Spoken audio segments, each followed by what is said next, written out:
Okay, well, it's snowing again. Um, um, yeah, it's snowing again. Anyway, I should, I suppose, explain some things uh, about my situation because I have a lot of people making suggestions and I appreciate their concern, but generally, the suggestions they're making really aren't going to work. I'm going to be moving into the truck in the spring, assuming the truck is still around, assuming that it hasn't died in the meantime. I've got bottom end noise in the engine, which is never good, and the transmission is leaking fluid. It's actually ran out of fluid a couple of times.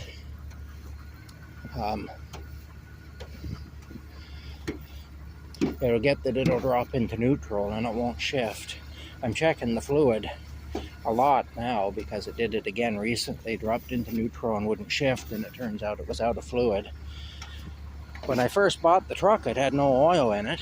I drove it for a day with no oil in it, and then I heard valve tappet noise, and I realized I'd been driving. Well, I didn't know. I figured that generally means low oil, which is what it was. There was virtually no oil in it. I ended up having to go and get oil. Had to fill the thing right up because there was no oil in it. A 5-liter jug of oil cost me $60. That's what oil is now in Canada because we have all these carbon taxes and stuff. Sometimes you can get a jug of oil for $40 or something, but that's on the low end if you hit a sale or something. Anyway, that day I ended up paying $60 for a jug of oil to just to be able to drive the truck back here from town. I drove it from Perth. I drove it around in Perth when I first picked it up. I drove it. You can hear it. It sounds like a diesel.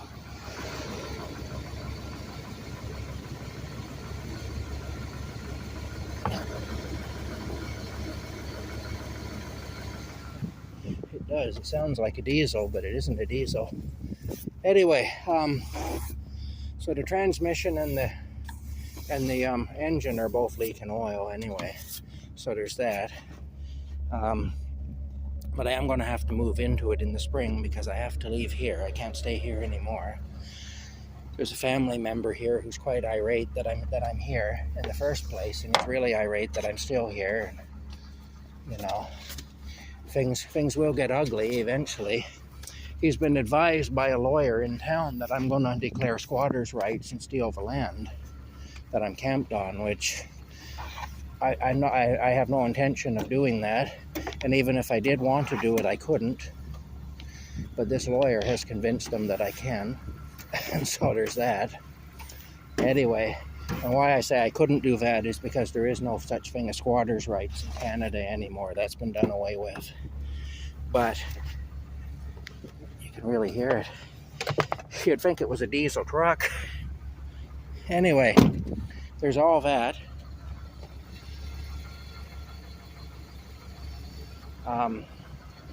Yeah, but anyway, prior to losing my house that I was renting, it got sold out from under me by the landlord when the real estate market went crazy. Prior to that,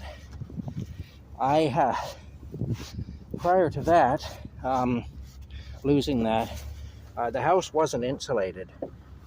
And at least the portion of it wasn't. The front part of the house wasn't insulated. And of course it was a rental property, so I couldn't really do anything about that. And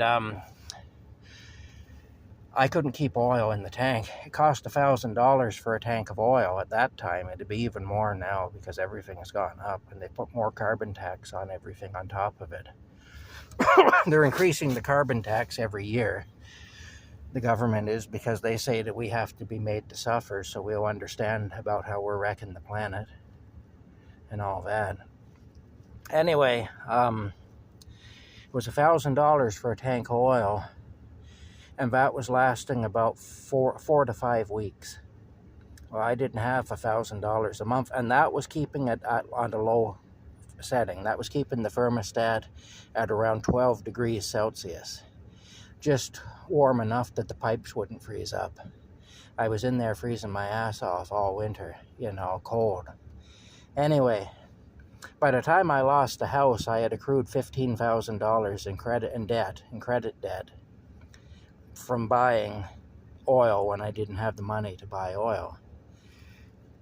And in a way, losing the house was a blessing because clearly I couldn't afford to keep it.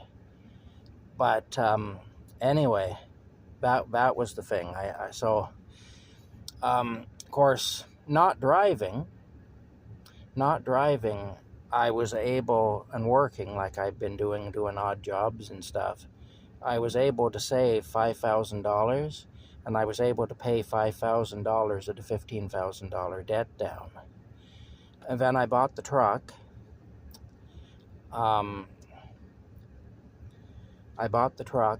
And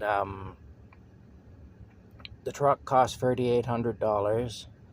Plus, there was another $2,600 in repairs had to be done to get it on the road legally. And then the government forced me to have it appraised so they'd be able to tax me on it.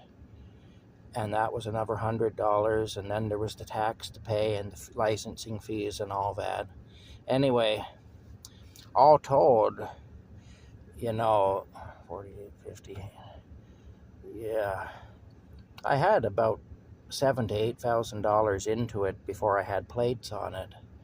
I went into debt at the garage. That's my friends of mine owned the garage, so they let me go into debt to get the safety done. Anyway, bottom line is, I spent most of the money I made last year just on fixing the truck and getting it on the road. I spent my entire savings plus most of the money I had made working last year, paying all that down. Then the water pump went, and that was an additional $800 to replace that. Now the transmission is leaking. The engine is knocking. The transmission is slipping sometimes. It'll drop into neutral, and it doesn't want to go back into gear. Fortunately for me, so far it has. The transmission has been run right out of fluid twice. The engine itself has been run right out of oil twice as well, where it was where they were running dry. I do check the oil in both of them, but still, it can happen in such a way that you just, it still can sneak up on you, and it has on me a couple of times. It probably would have ran dry quite a few more times if I wasn't checking it a lot. But anyway, here's the thing. In fact, when I get into town today, I'll check it again. But here's the thing. I don't have money to put an engine in the truck or a transmission, and I can't keep going into debt. Yet I am going to have to move into this truck in the spring, and it's going to be my home, but it has to be mobile because it can't just sit in one place, or it's going to attract the attention of the police and whatnot, and there's going to be problems. So, and they're going to take it away from me at that point if it becomes immobile. So, yeah, I'm in a lot of trouble. That's basically it. I'm in a great deal of trouble. I do get a small pension from the provincial government because of what was done to me when I was 8 years old in 1976. I was used for drug experiments, and I was basically poisoned in a hospital in Toronto, and so my health has been not that great ever since, and so I do get a small pension for that, but it only amounts to about $900 a month, and I'm so deep in debt that just making the minimum payments on the debt is costing me big time. But my only hope, I think, of ever having a roof over my head or ever having any place of my own and not having to be pushed from pillar to post, or like live on a property like this where you get family members that are mad that you're there and all that, which these people were the only people who offered to help me and did help me, Like, people aren't offering to let a homeless guy live on their property. It's actually illegal for them to do this. If the township were to find out, they would have to put me out of here immediately. as it stands, I am going to have to leave in the spring because there's one family member who's really upset that I'm here, and he's raising bloody hell about it. And so they've actually offered to let me stay longer, but I don't feel it would be right because I'd be imposing on their family and causing more trouble within their family. Plus, this particular family member is quite volatile, and he just isn't somebody to fool around with.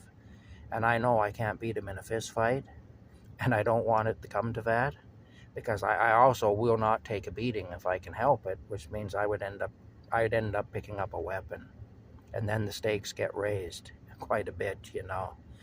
When you start bringing weapons into a fight, it's really bad.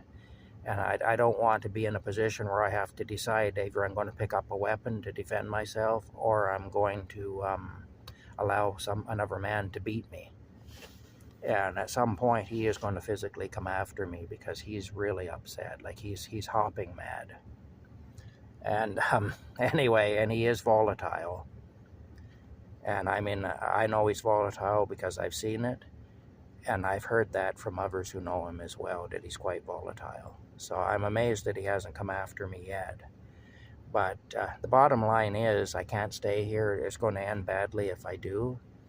I'm not trying to do what he thinks I'm trying to do. I'm not trying to take the land. But I understand, like, look, if I was in his shoes and I sincerely believed that somebody was doing that, I'd be mad. And he's taken the advice of a lawyer. You know, people go to these professionals for advice, and they expect the professional to know what they're talking about. Now, like I say, squatters' rights is not a thing in Canada anymore. I couldn't do it even if I wanted to. And that lawyer telling him that is just giving him really bad advice. Squatters' rights was done away with in 1980-something, in the early to mid-80s in Canada. There's no such thing here anymore, but the lawyer has him convinced that there is. So, and like I say, if I were in his shoes and I sincerely believed that somebody was trying to do that, I'd be hopping mad too. So it's not like I don't understand the guy. But anyway, the bottom line is, it's a bad situation. I don't see it ending real well. Basically, in Canada, you know, we have a globalist government, and the globalists want to eliminate 90 to 95% of the population of the world. I am one of those people they want to get rid of. And so this is what's happening to a lot of us, is we're being put into positions where it's next to impossible to survive. And where all we're doing is digging ourselves a deeper hole trying to survive. You know, everything I do to stay alive is actually mortgaging my ability. I'm actually borrowing against my ability to stay alive later. I'm just postponing my own execution. I'm like a man on death row who keeps sending the lawyers in to fight for me, and they win a stay here, and they win a stay there, and they maybe win you a new trial, or they win this or they win that.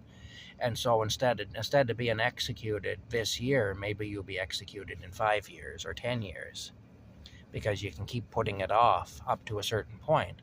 But then there comes a point where your appeals run out, and they take you for that long walk down the hall, and you don't come back. And that's what I'm going through now anyway. I'm going through the appeals process. I'm on death row. I'm going through the appeals process. I'm putting it off as long as I can.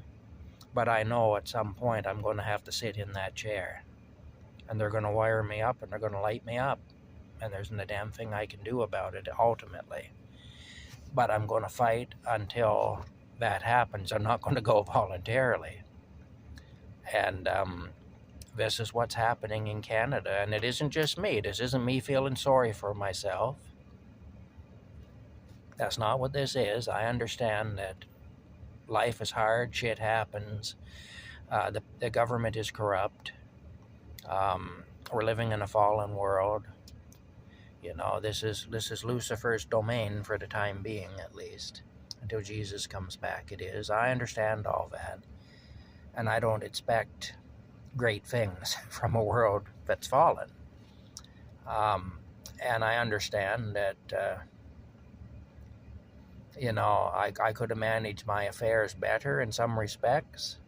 Um, Now, having said that, for decades I managed to keep a roof over my head and also to drive and not to go into debt.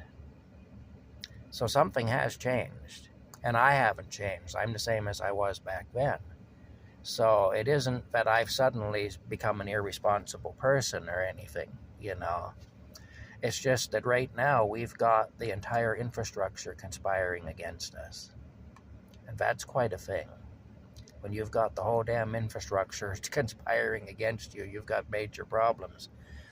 And I don't know what I'm going to do exactly. I'm not sure. Anyway, it'll work out however it's supposed to work out. And none of us is here forever. So, we're all going to die someday. Maybe I'm supposed to die because of this situation. Maybe I'm not. If I'm not supposed to die because of this situation, then, God will help me to find a way out of it. And if I am supposed to die because of this situation, well, then that's what will happen. That's all. But, like I say, I have an obligation to fight tooth and nail not to have that happen in the meantime, And that's what I'm trying to do now, is just I'm fighting tooth and nail just like a man on death row. I'm fighting tooth and nail to avoid that walk down the hall, But like I say, just like a man on death row, I know that barring a miracle or some really unusual circumstance occurring, it's pretty well inevitable. And I've accepted that. But like I say, I'm not going down without a fight. And that's what's happening now. Anyway, bottom line is, I'm frightened. I'm really frightened. But I'm also, I guess, faithful that whatever's supposed to happen will happen. And that I'll be given the strength to deal with whatever it is, and that I'll be given the wisdom to deal with whatever it is. Because I myself don't have a lot of wisdom. I'm not naturally a wise person, And so that has to come from somewhere else, because it ain't coming from me, The only way that I'm wise or smart is that I recognize how unwise and stupid I am, which actually puts me above a lot of people, because there's a lot of people think they're wise and smart when they're really fools. In my case, I know I'm a fool. And so in that sense, at least, I'm wiser than the average person. But I'm still pretty dumb, And the people who are doing all this stuff to us in this country and around the world, those people aren't dumb, they're evil. An old friend of mine one time, when I was having a lot of trouble with the police, he said to me one time, he said, the police aren't stupid, And I said, no. I said, I agree with you there. I said, they're not stupid. And I'm not saying they are stupid. What I'm saying is that they're evil. That is what I was saying. And that's what I think's happening here. The people doing this to us are not stupid, but they are evil. Anyway, that's it for now. We'll talk to you later.